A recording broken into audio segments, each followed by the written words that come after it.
माँ का पर्व है अम्बुवाची का, जो 22 जून से और 26 जून तक मनाया जाता है। ध्यान रखेंगे दरबार के सभी भक्त जो हमें सुन रहे हैं पूरे देश में, पूरी दुनिया में, इन 4 दिनों माँ की पूजा नहीं होती है। एक लाल वस्त्र से, सूती वस्त्र से माँ को, माँ के चित्र को ढक दिया जाता है।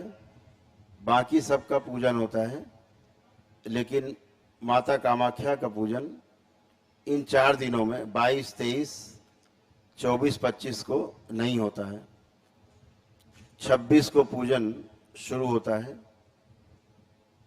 माँ इन दिनों एकांतवास में रहती हैं।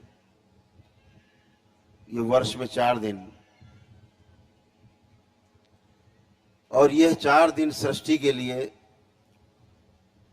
अमृत के समान है।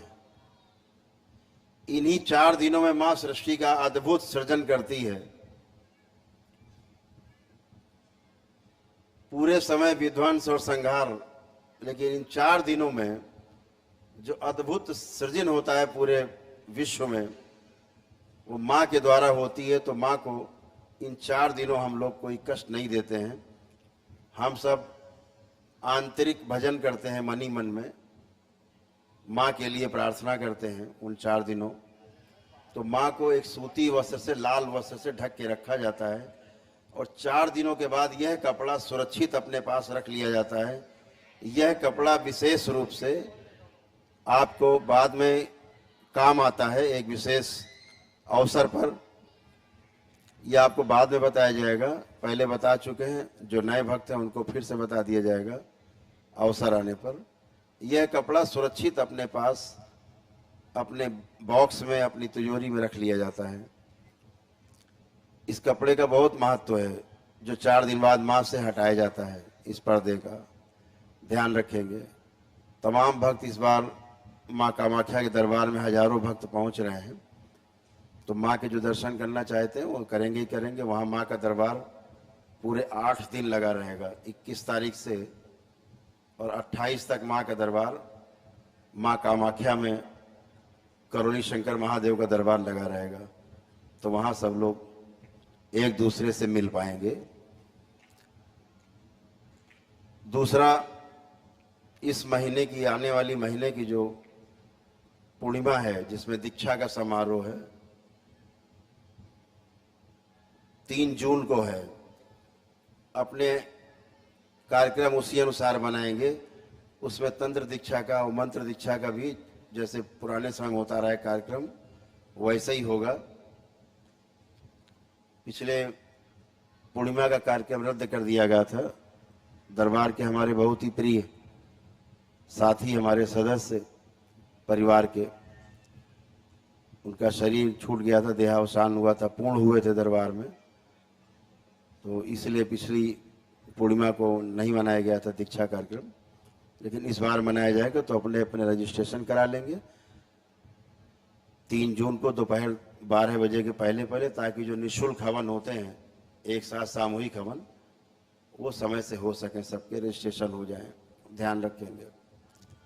तो सभी लोग एक मीठा सा भजन सुनते हुए यहाँ से उठेंगे और धीरे धीरे धीरे धीरे अपने अपने गंतव्य को सभी लोग जाएंगे। सभी लोग प्रेम से एक बार और बोलिए, बोलिए सद्गुरुदेव भगवान की।